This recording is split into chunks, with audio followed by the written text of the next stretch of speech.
Before we begin, a quick note.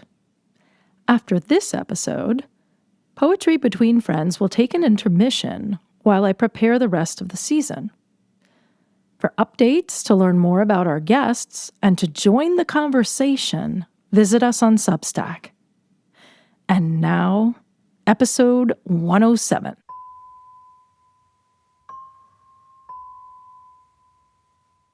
In a recent poetry workshop with Padre Gotuma, he prompted us to write a personal creed.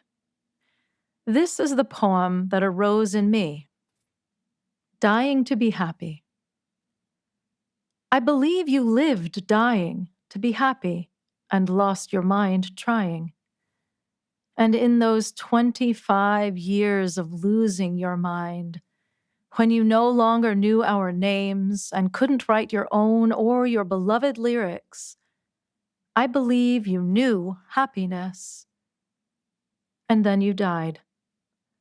And when you died, did you know your own name? Maybe, maybe not. But with a nib of stolen chocolate, a bar of your own music, a smile shared with everyone, I believe you were happy. In midlife, my father was diagnosed with bipolar disorder. Although quite successful and dynamic, I recall him dwelling towards the bottom end of the pole. Later, he was diagnosed with dementia. The early stages were rough, with bouts of rage and paranoia, but as the disease progressed, he grew calm and docile, like a sweet and occasionally mischievous little boy. At the time, I struggled with the cognitive dissonance of the powerful force I had known my father to be and the helpless dependent that he was becoming. So much loss. For him, for me, for our family. But now, 17 years after his passing, I'm cognizing the ancient wisdom that perhaps even inside this ghastly loss, there was a gain. I'm Rachel Schroeder, and today Poetry Between Friends concludes our two-part mini-series with my former students/current mentees, Chiara Masci and Mahnoushsadat Moossavi. Chiara joins us from Gubbio, Italy, and Mahnoush from Warsaw, Poland. Chiara grew up in Gubbio, a small town in Umbria known as the Green Heart of Italy. Currently in her third year of psychological sciences and techniques at Guglielmo Marconi Telematic University in Rome, she's deeply passionate about holistic approaches to mental and physical well-being. Chiara enjoys traveling with loved ones, exploring new places, and immersing herself in the worlds of cinema and music to discover fresh perspectives and nuanced emotional expression.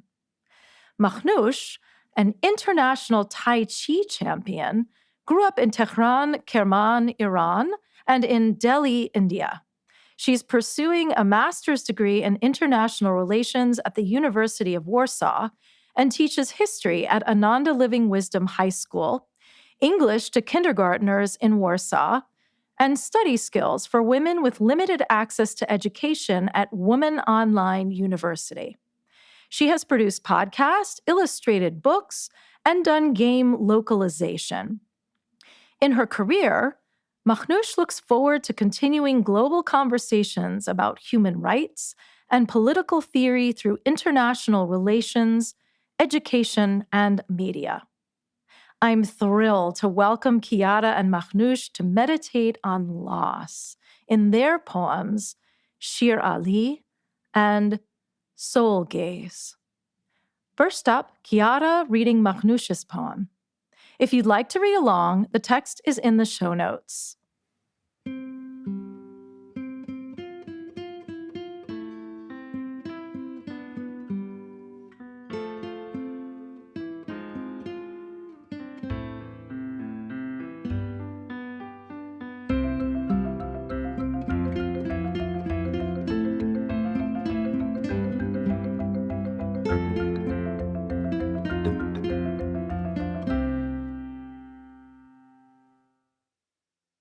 ShirAli by Mahnoushsadat Moossavi. Now, as I write, it's night full of stars, full of the stars we watch together. Whenever you miss me, look at the moon, and I will too. It's the same moon everywhere, right? You said. If I could go back, I'd ask, what if one day you aren't here? What should I look at? Still your prayers whisper in my ears, as if you prayed so I wouldn't forget, as if you are always praying, as if only you talk with God. I seek you. I seek you. I seek you. In prayers, in books, in dreams. Perhaps to hug you and ask for forgiveness.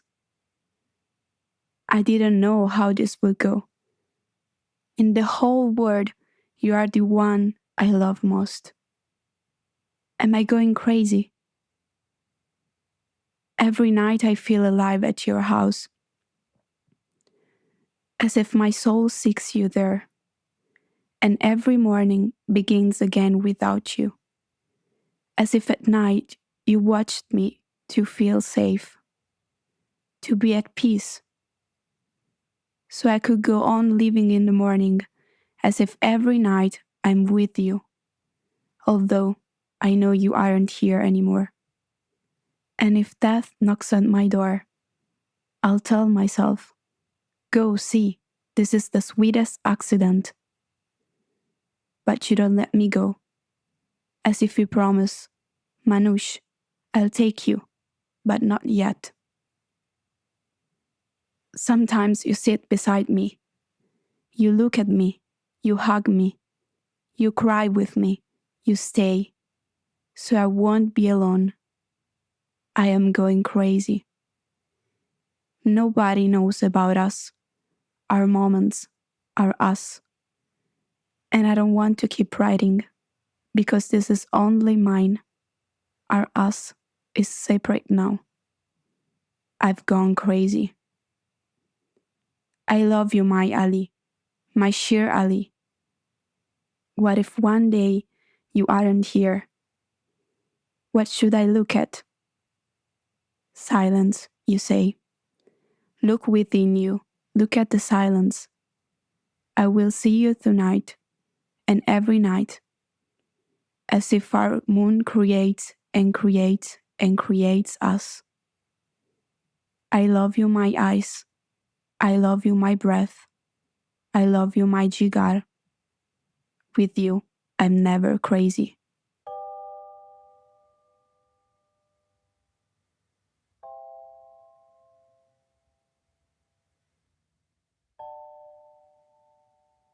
Soul Gaze by Chiara Masci.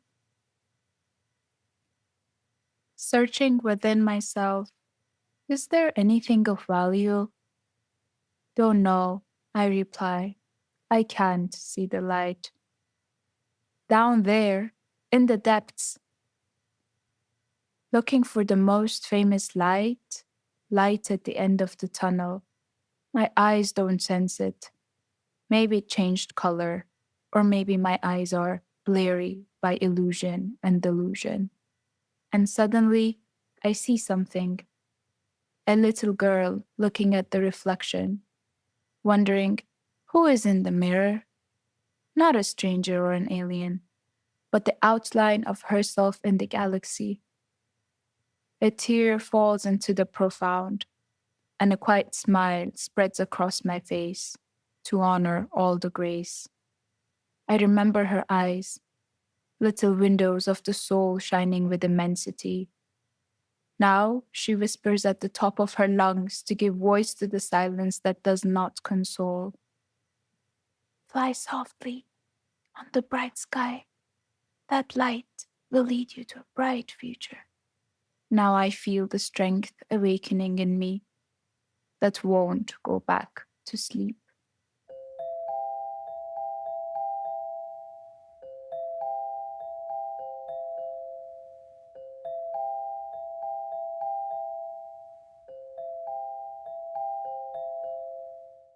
how was it to hear your poem read by your friend?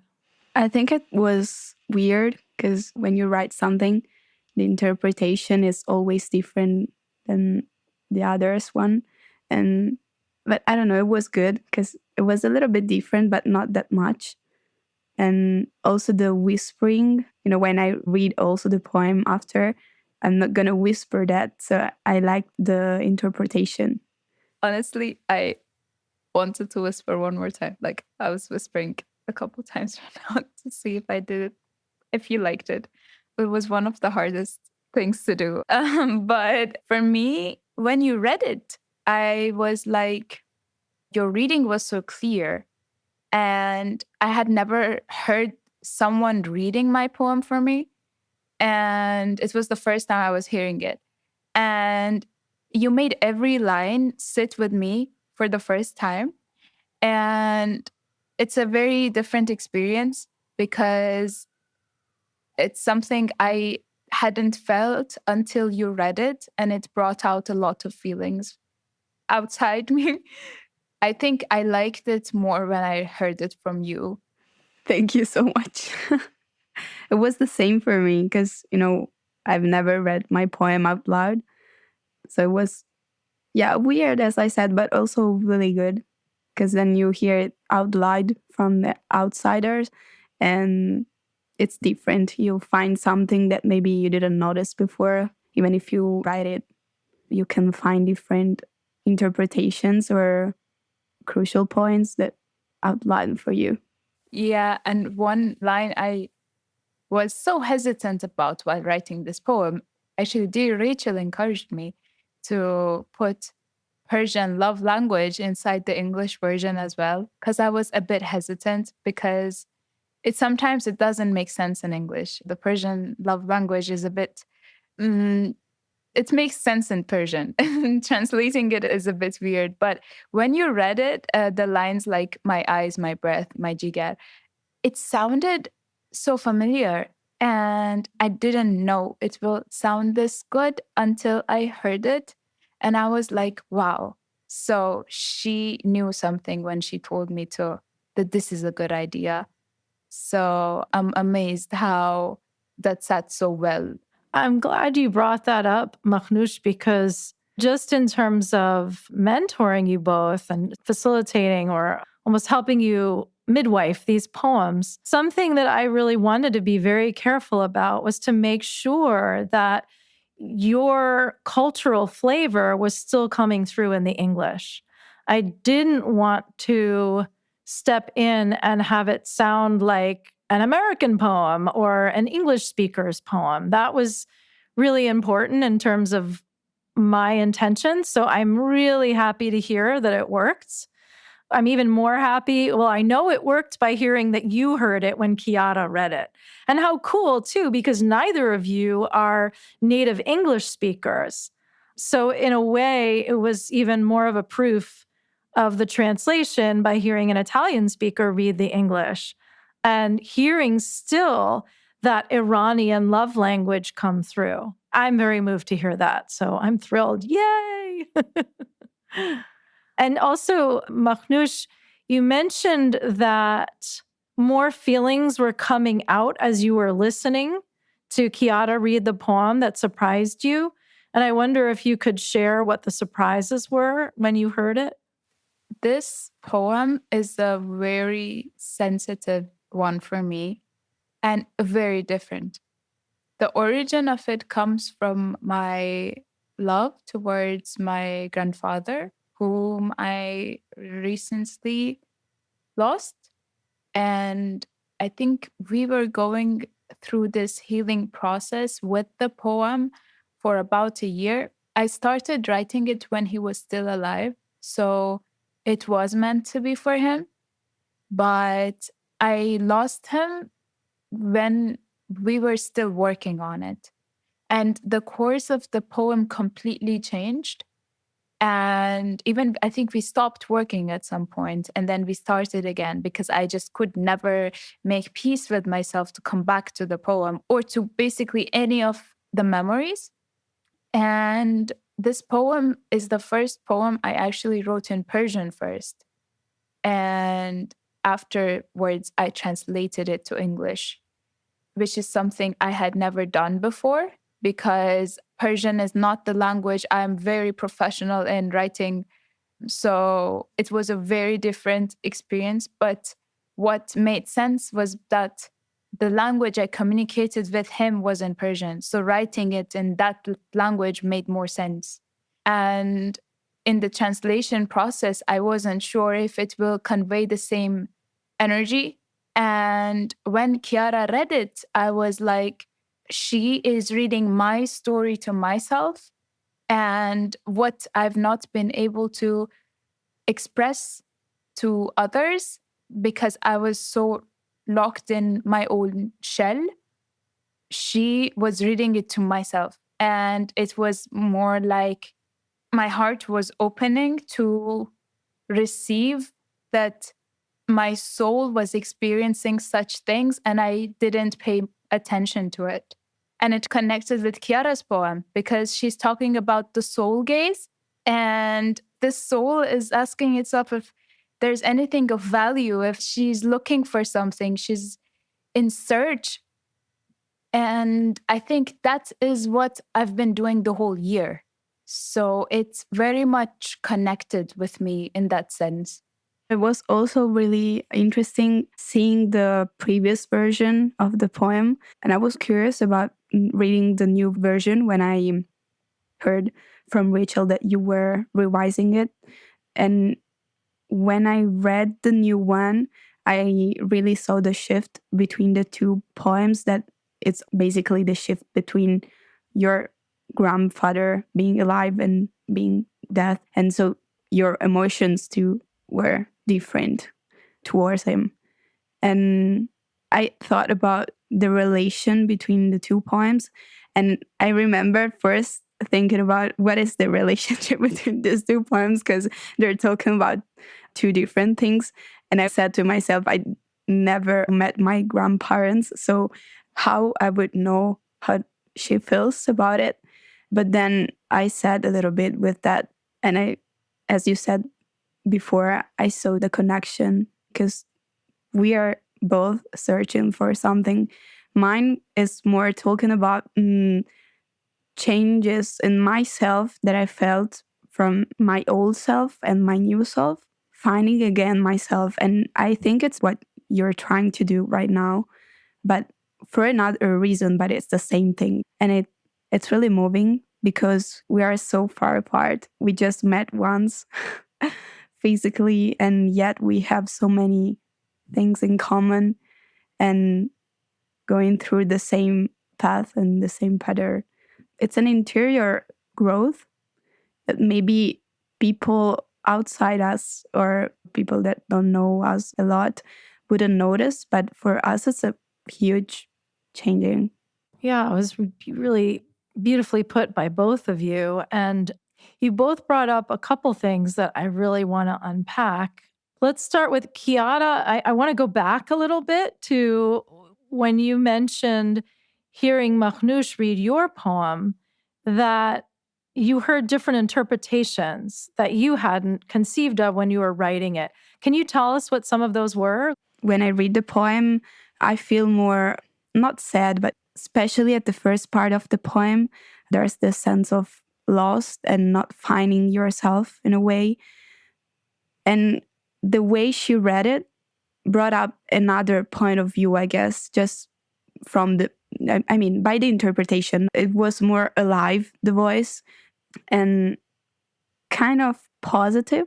It brings maybe to people that listen to it that there's more after these two stanzas, that there's gonna be a shift. Yeah. That it's not just lost, but there's a coming back part of yourself. Yeah. And as you're saying, the what comes next, that there is a next. Yeah. So maybe some hope. Yeah. And, you mentioned too that you and Mahnoush have only met once. So I want to clarify for our listeners that you've only met once in person, physically. But let's talk about how we all know each other. So we met on Zoom first because we attended the same school, Ananda Living Wisdom online school. And we were classmates, actually. Even if you can't believe it, but we were classmates. And it's really weird because at first I didn't even speak English for the first part of the school, the first year. And I've always looked up for her and the other two girls that you listened to the other poem, because they were kind of guiding me through this growth. And they had a lot of patience. They were really patient with me. And I don't know, Mahnoush, you were always good in class and in the subjects. You always knew what to say. And so I kind of looked up for you because I was kind of lost. And yeah, I was trying to follow you a little bit. That is so sweet. You all were my best friends. It's crazy, but my best friends were not in the same place I was living in. And I always wondered why I can never meet my best friends. And I did get to meet you last year, if I'm not wrong, in summer. Mhm. And it was like the first moment I saw you, I thought, I know you. I just gave you a hug and I'm like, okay, let's continue going. So I wasn't surprised because I felt like I've lived with you. I And remember you saying that to me. I was shocked at first, but I felt the same way, when we hugged, and we actually never met in person before, like for 3 years, I guess. And it was like, yeah, I know you. We can skip that part. Oh, well, hello, I'm Chiara. and I got to know you better. And I think what changed in me was that I found a lot of closeness towards you because I felt like we have a lot in common, although we don't speak much on daily basis. But I felt very comfortable spending time with you. And I felt like everything you say, I can relate. And I feel you heart to heart. And I always said this to everyone. I feel a very close connection with Chiara. Although when we were studying in the high school, we didn't talk much, I think. It wasn't easy for us to communicate, maybe because of the language barrier, the time differences. But I'm honestly very glad that I got to meet you in person. And I know that my heart is very connected to you. And when I heard like you were my partner for this poem, I was so surprised because I thought, wow, like the person I'm very close to, as in heart to heart, and I'm partnered with her to write a poem which is supposed to heal both of us. I think it's like a very beautiful coincidence. Yeah, I agree. Or was it a coincidence? Maybe not. Rachel's coincidence. I mean, I would say it was a blessing. It was beyond me because we know each other because I was a teacher at the school, as I mentioned in the last episode. Mahnoush and Chiara went to the same school with Carlotta and Varsha, who were in part one of this mini-series. Mahnoush was in the same class as Carlotta and Varsha. They were seniors when I started teaching there, and Chiara was a junior at that time. And I was teaching performing arts. And in the first year, Mahnoush, Carlotta, and Varsha were the showrunners of our podcasts, a scripted series. And the second year, Chiara, along with Lucio, who had to step away from the school before the year was up, they were co-executive producers of their audio film. We met in that context. And I remember there was an exercise. I think it was starting to find your characters. I paired you two.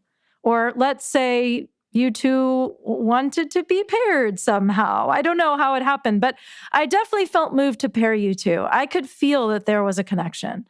And I was really curious to see if that intuition was correct. And when you did that, it was an audio recording, but I think you told each other a story, and it was something personal. And right away, it was like, yep, there it is. There was a click. So when this opportunity came to have this little mini series within this podcast, it just felt right that you two would want to be paired on a soul level. So I'm so glad that you two feel it. I would say it's one of those divine blessings. Yay.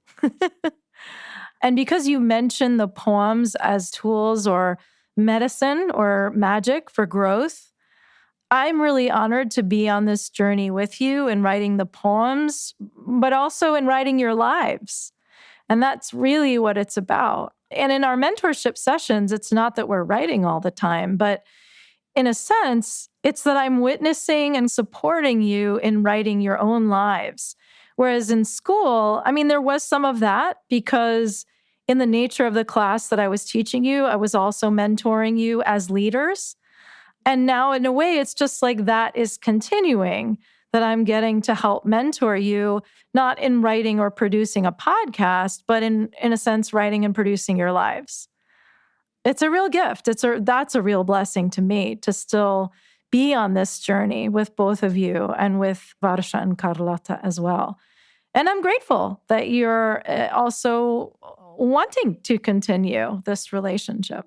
I was actually talking about that like a few days ago with Carlotta, because for those who are listening and who don't know, me and Carlotta like together in the same area, basically here in Italy, and we are close friends. And we were talking about that, and we said that we really appreciate doing this all together, and that you sent that one message that day that you wanted to connect with all of us and do stuff and talk about stuff that actually you cannot talk about in your life in general with people. There are very few people who you can talk about personal stuff and growth and also energy and karma and everything.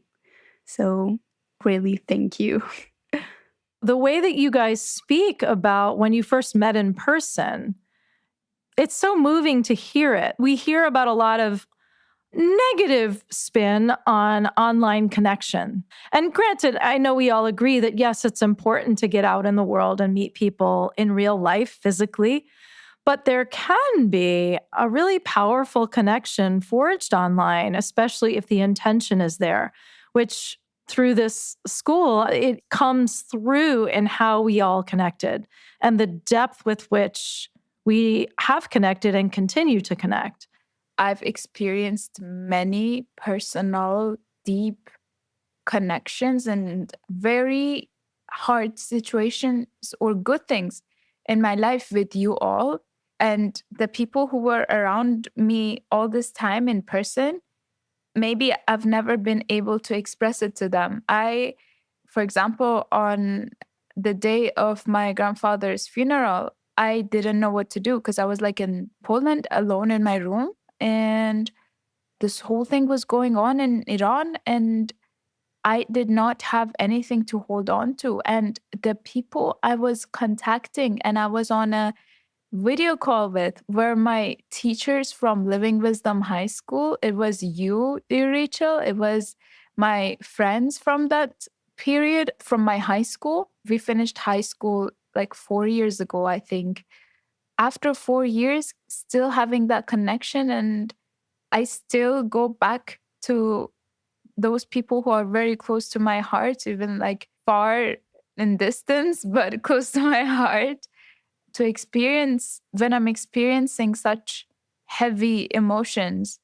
You were living in Iran when you were attending the high school. And I'm wondering how that was for you, living in Iran and going to this school online with people from Italy and India and California and having teachers from those places and also Hong Kong. I'm just curious what that was like for you. The experience was very unique. It was a miracle, honestly. I was supposed to go to the US to study, but then because of politics and like the whole political situation, I wasn't able to go to the US. And Dunitai said, let's try online high school. Why not? We want you to be able to get the education. And I was so shocked. And he said, let's just try it. And 30 minutes later, I was in a maths class.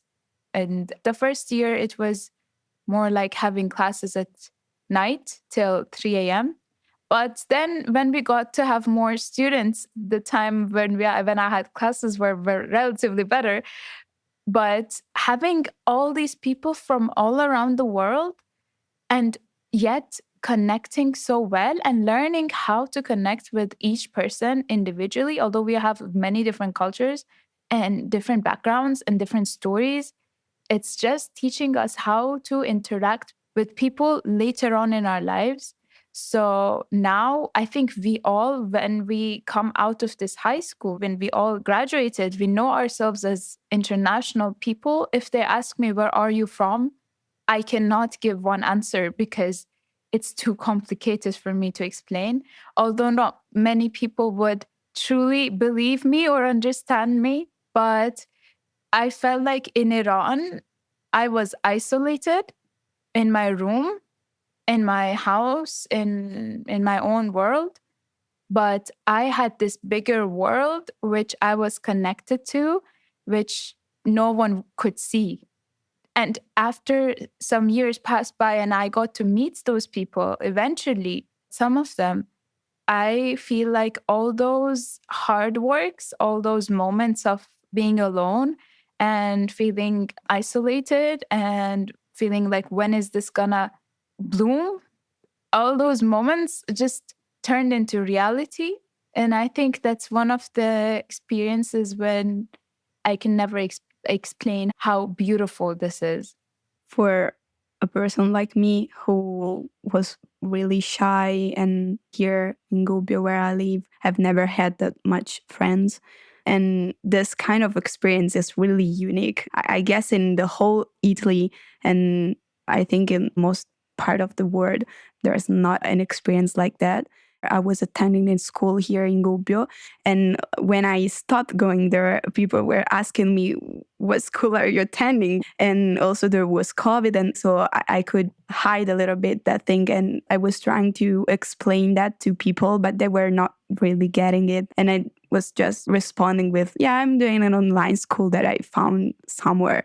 When I started the school, my whole life started to change, and all the things I believed in before were changing, and my behavior was changing, and my attitude towards the world, towards people that I knew. And it really was difficult. And this is why I wrote this poem. But at the same time, when I was coming to the classes, all those things in my head and everything that was happening in the physical life stopped. And I was just in the moment. I was trying to learn the language and everything. So I had to put 100% of myself in that. It was hard, but at the same time, kind of saved me. And it's really beautiful. I was really different by then. When you were saying all this, I remembered this part from your poem about that specific light in the darkness, which we all look for and we try to find. The school at the time was trying to show us the light. For me personally, I felt like it was my light. It's amazing to see it in your poem as well. So I think we were going through the same thing, but with different realities.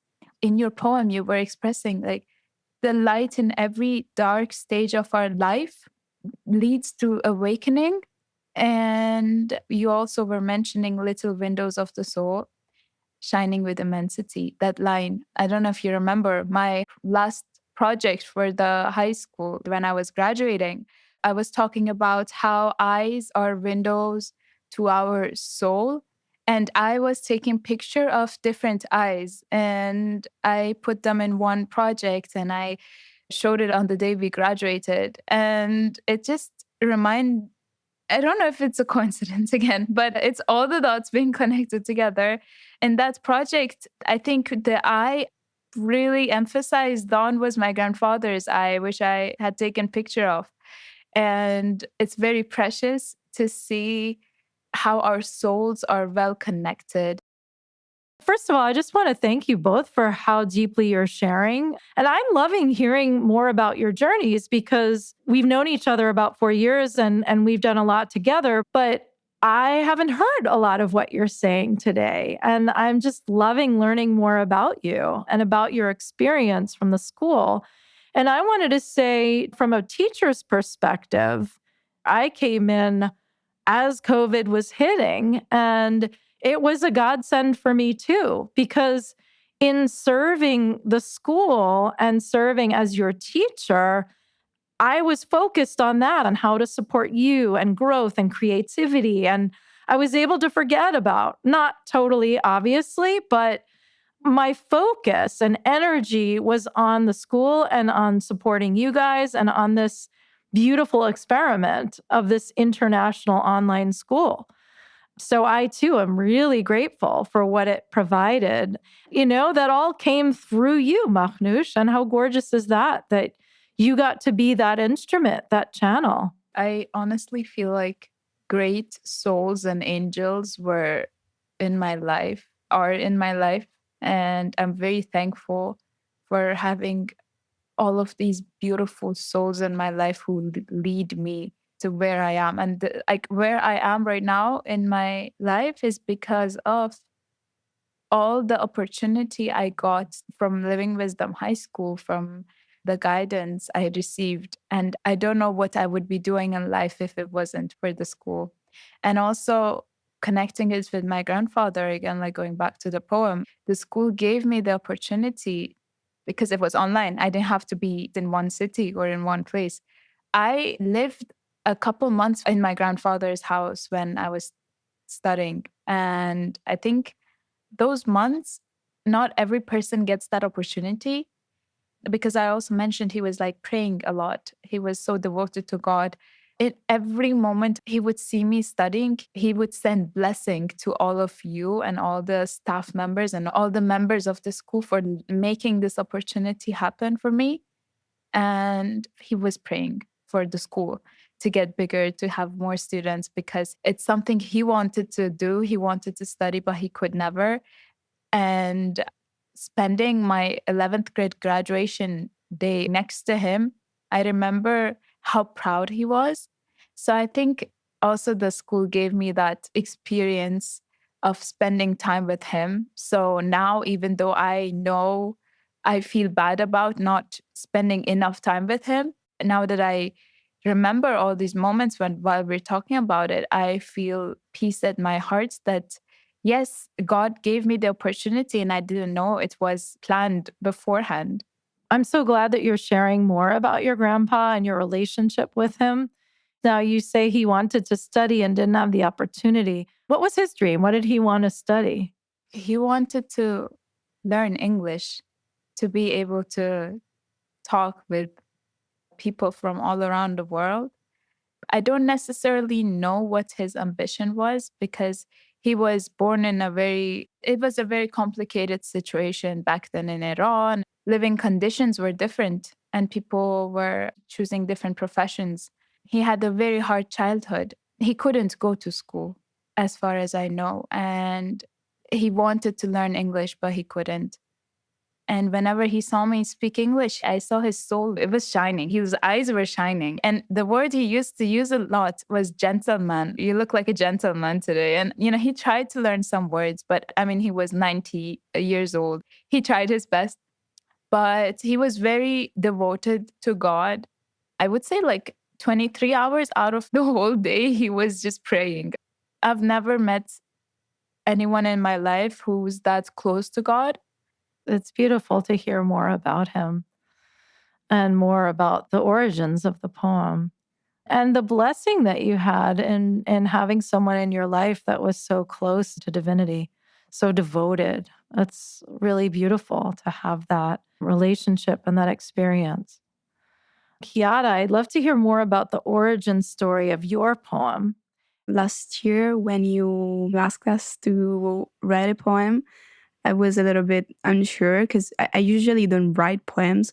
But one day I remember I was sitting on my sofa and I was trying to write something down, but nothing was coming. And I just sat with it a little bit, and I wanted to talk about my own experience, about me growing during the school years. And I was going through also a relationship that really touched me. And I just started to write, and I wrote it down all in once, especially the 2 or 3 stanzas, the first 3. And when I read it after writing it, I was surprised by myself because, last year and also this year, I'm going through a moment where I've lost a little bit myself. After growing that much, I lost a little bit myself because sometimes when you have a huge growth, huge changes around you and in yourself, then you need a moment to sit with it.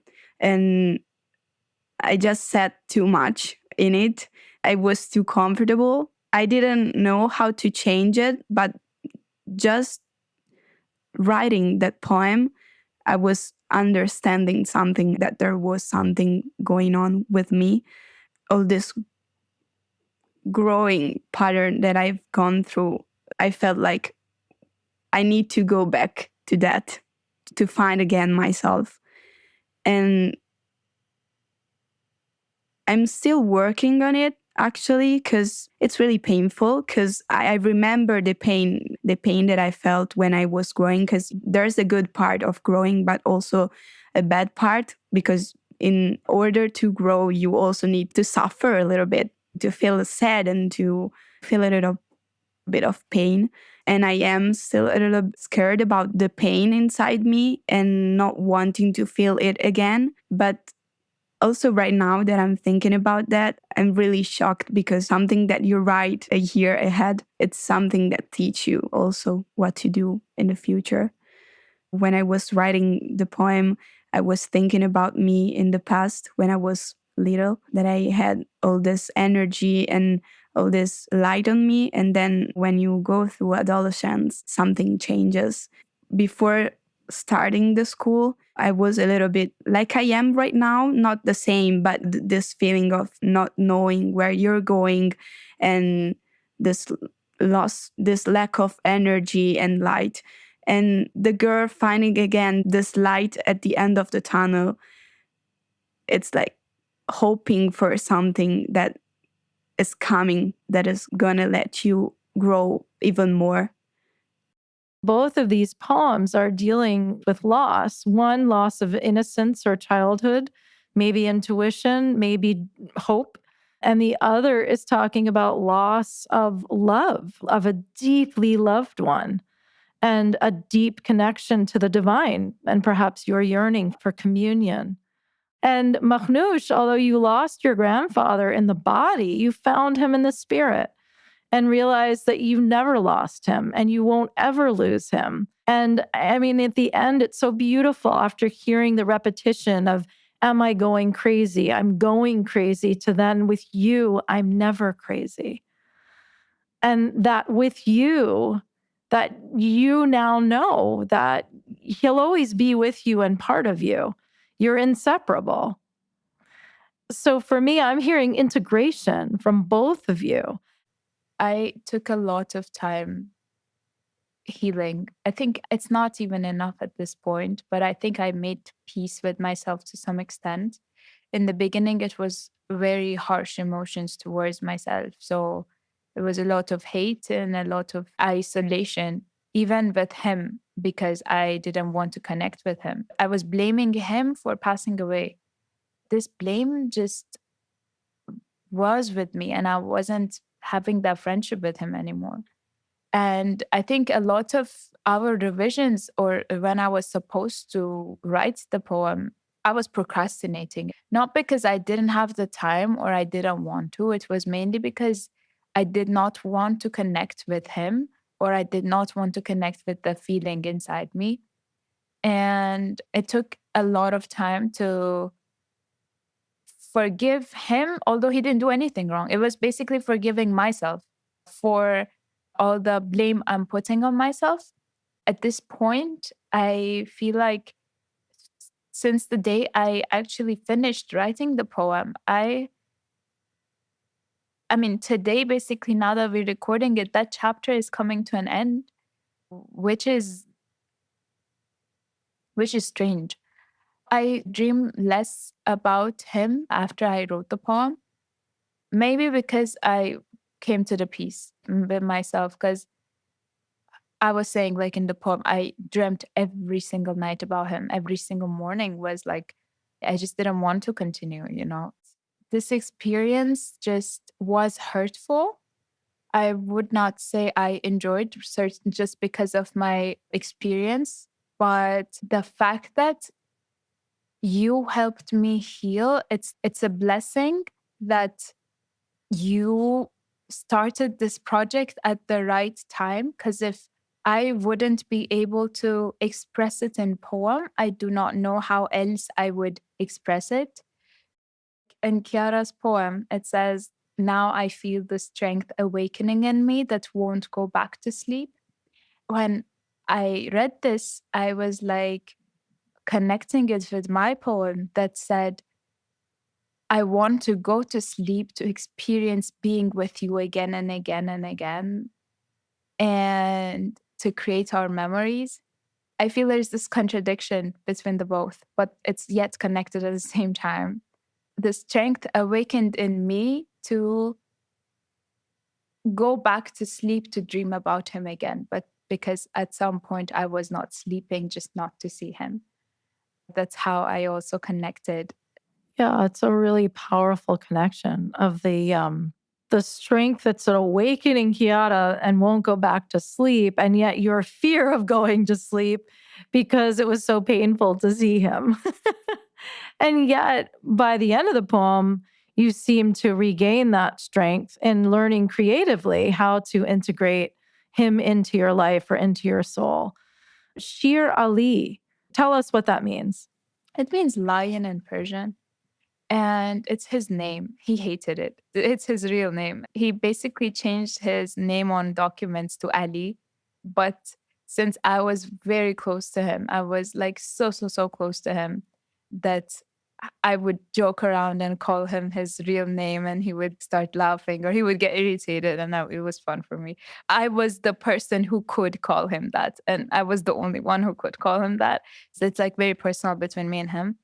It was the time to call him his name. And I felt him hugging me when I was finished. And I named the poem. And I was like, I felt his presence. That is why the name of the poem is his name. And I love again the connection of that strength, which is what you just brought up in Chiara's poem, because obviously the lion is very strong. So there's that strength in his name and also in your connection to that name and to him. Now I feel like I could have almost named the episode Strength. But also, look how beautiful that is. That strength can come out of loss. Wow, I'm humbled by that. I wanted to connect a little bit with what Mahnoush said before about blaming herself. I think it's connected to finding again this strength, because there's something going on in my personal life right now. And I have this feeling that you were talking about before, Ma, about blaming yourself for something, and you're mad at the other person, but you are mad at yourself actually because you're blaming yourself. And the other person maybe didn't do anything, or it's not something that you can control, but you're blaming yourself for feeling those kind of emotions. When we blame yourself and when we are angry to others because of that, and angry at the same time to ourselves, we run away from that because it's too much to handle. And then when you understand it, you start to heal that part, and it's difficult, but at the same time it leads you to finding again this light and this strength and feeling awakening. I love how you put that. Silence. Silence is very powerful in both of the poems.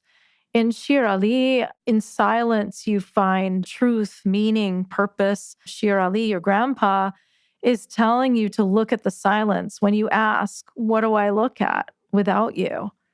And he's directing you to that silence. And Chiara and soul gaze, self-expression is arising out of that silence and the strength we were talking about. and maybe self-connection. And I noticed in both of them this unique relationship to rhyme and rhythm. There isn't a lot of rhyme, but there are internal rhymes with both of them.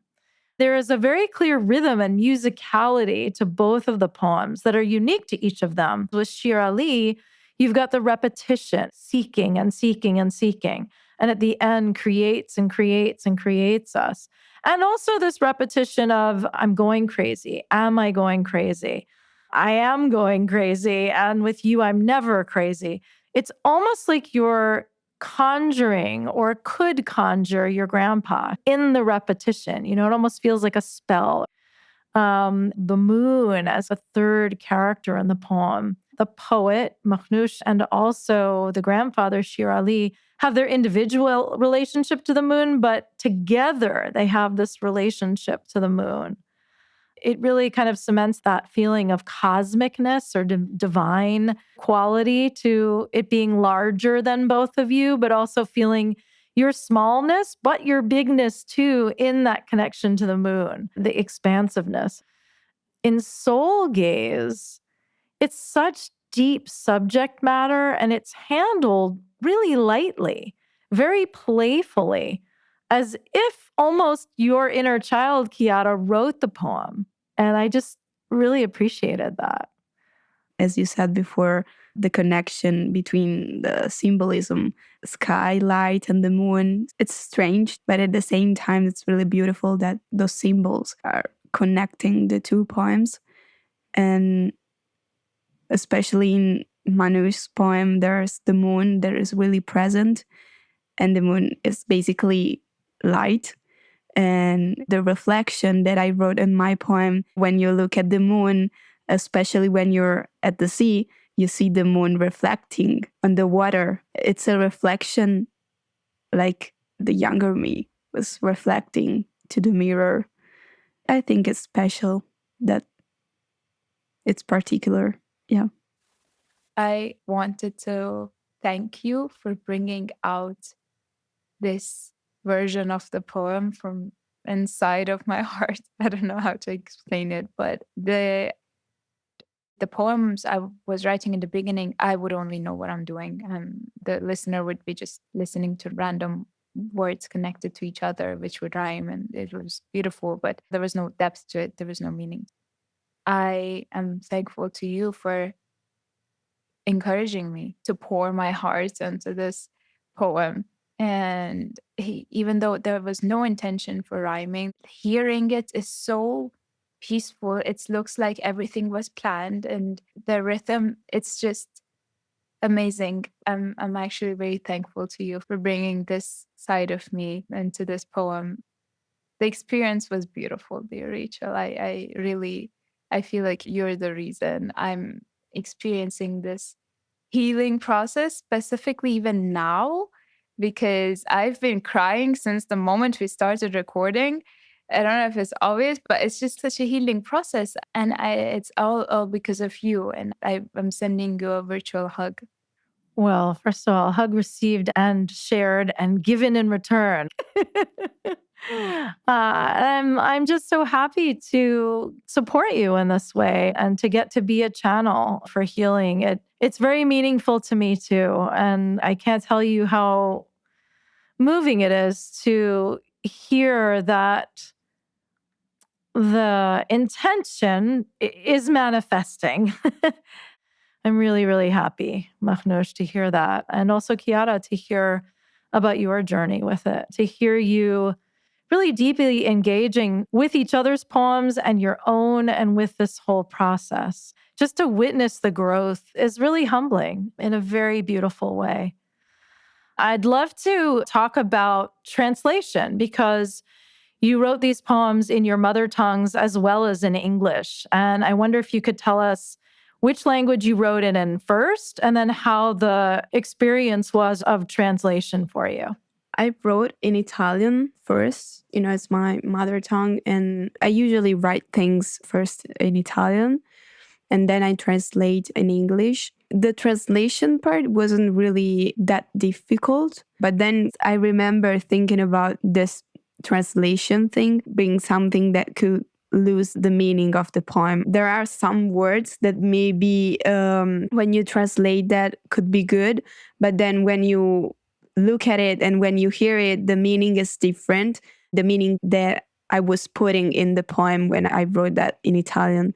The musicality also is different, still because of the language. But then when we revised it together, I found out that I also like it in English. It gives a different point of view. I found really pleasing hearing it in English by Mahnoush. Some of the words are a little bit different, and as I said, the musicality is different, but the sense is still the same. The interpretation brings the energy. The light and art is basically energy and light. So even though the language is different, you can get the sense, because a lot of the times language is a boundary between people and in the word in general, because when you try to express yourself, sometimes you get frustrated and you cannot let people understand you properly as you want. But when we talk about art and when we process it, it's different because there's this kind of energy that you feel. Yeah, you bring up a really important point. In rehearsing with you guys these poems, when you would read it in your mother tongue, well, of course, I don't speak your languages, but I very much could feel the vibration and I could tell when you were emotionally connected or not. And that would then connect me to it or not. I started writing in English in the beginning, but then at some point you sensed some connection with Persian. You said, "Oh, why don't you try to write it in Persian?" And then I was like, Farsi, it's my mother's tongue, but I've never written in Farsi. I feel like I'm connected with a couple languages at the same time, but not fully connected. It's a very complicated situation. Every expression might come in different language when I want to express it. So I didn't know if I could do it. And I tried to write a poem, one version with both mixed, but we decided to make two separate poems, like one in Farsi and one in English. The translation part was a bit hard because Farsi phrases are very deep and it's sometimes they don't have translation. And a literal translation would sound so, it won't mean anything. I had to find the best English version and I still felt like it's not that deep. I tried to take help from internet, but then when we talked about it, you said trust yourself, and I eventually did. And I thought maybe I should just write what I meant in English and not do the literal translation. And I think this experience was more beautiful than actually trying to make it sound good in English and like trying to make it rhyme in English as well and all that complicated stuff. I was scared of writing in Farsi and I took help from my aunt. But at the end of the day, it turned out to be a very unique experience, which connected me to my mother's tongue, which I had never actually tried to do. Yeah, and I'm so glad that you mentioned the fact that you turned to the internet to help you. And I believe you used AI, right? Artificial intelligence. And it was interesting because I saw that translation and it was good. I mean, I didn't know the Farsi, but it did a good job and it was beautiful. But is it really Mahnoush's voice? And I wasn't sure about that. But I'm so glad that I didn't say anything. I waited. And you knew that it wasn't your voice. And you spoke up. And we had already scheduled a recording for the episode. We were moving forward, but you trusted yourself. And I'm so glad you did because you said, Rachel, this doesn't feel right. And you were worried. You were really scared to tell me because you thought that Chiara and I might be upset. But I'm so glad that you were strong enough and honest enough with yourself and with us to say, this doesn't feel right. And you know what? Your healing process wouldn't have been as complete as it is. You wouldn't be feeling like you are today. You said there are these tears coming and this sense of completion. And I don't think you would have gotten there had you presented that AI version, which was beautiful. It was beautiful. but it wasn't really your voice. Some phrases, they were so hard to translate. And I was like, how would you translate this? And then AI was like, I would translate it this way. And I was like, that's what I thought. But then it doesn't. So I wrote like half of the poem myself. Then I asked them, would you translate this line that way? Would you translate that line this way? And I was like trying to figure out the best possible translation to everything to get things right. But I don't think getting things right is the aim. Getting things right is not always what we're going for. I'm so glad you said that. I mean, especially with art, you are so spot on. It is not about getting things right. It's about getting things true and really attuned to the vibration that the poem is or the song is so that you can then channel it. And that's what you did. I think it was a useful tool to you, the AI in this instance, but I'm so glad that you didn't stop at that step along the way with the AI translation.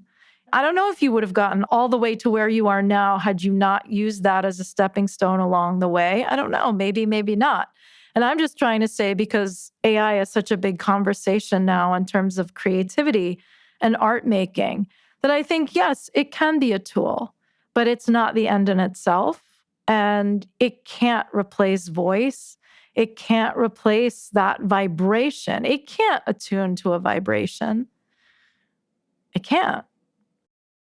Ladies, oh my goodness. This has been such a joy and a blessing. And I'm just so grateful for how open and honest and deep you were both willing to dive in the whole process and also here today. How much you've both given of yourselves to doing this thing, the whole experience of life, really, and writing poetry and talking about it with each other and with our listeners. I just want to say thank you. Thank to you for asking us to do that and for trusting us. Yeah, thank you for trusting us and letting us take our time. It was lots of hours you spent to help us write it. And you put all of your time and effort and energy. And it's like nothing is more valuable than the time someone can put for you. So I'm very grateful for your patience. I'm grateful too to learn to become more patient because I see the value of it. Art is not fast food. Granted, sometimes it comes quickly. It does. Other times it takes longer, and healing definitely, usually takes longer.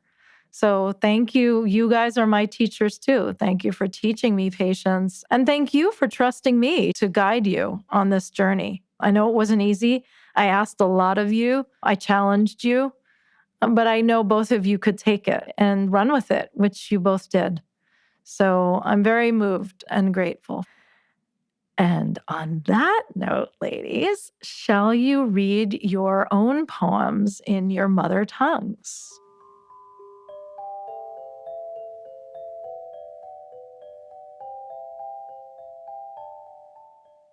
الان که من می نویسم شب هست و پر از ستاره هایی که با تو نگاه می کردیم. می گفتی هر موقع دلت برام تنگ شد به ماه نگاه کن. منم نگاه می کنم همزمان. همه جا ماه یکیه نه؟ اگه برگردم به اون روز میپرسم اگه نباشی چی؟ من به چی نگاه کنم؟ هنوز زمزمه نماز خوندن چپا تو گوشمه. انگار همیشه میخونی. انگار میخوندی که یادم نره. انگار فقط تو با خدا حرف میزدی. و من به دنبال تو در نماز میگردم. در کتاب میگردم. من به دنبال توی رویاهام میگردم که شاید پیدات کنم. که شاید بتونم بغلت کنم. بگم من رو ببخش. من نمیدونستم. من توی دنیا تو رو از همه بیشتر دوست دارم. من دیوانه شدم. هر شب خونه تو زندم. انگار روحم اونجا دنبالت میگرده.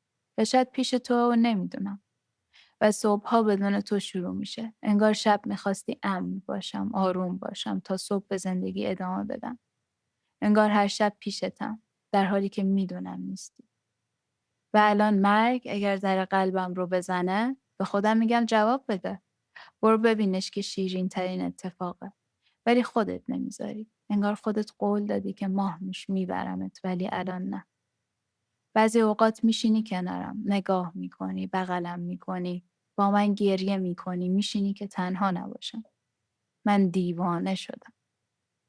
درباره من و تو کسی نمیدونه چون تو مال منی. دیگه لحظات مال منه. دیگه هم نمیخوام بنویسم چون دنیای منه. دنیای من و تو جداست الان. من دیوانه شدم. دوستت دارم علی من، شیرعلی من. امشبم میبینمت انگار همون ماهی که گفتی دنیای من و تو رو ساخت و میسازه. دوستت دارم جانم، دوستت دارم جانم، دوستت دارم جانم.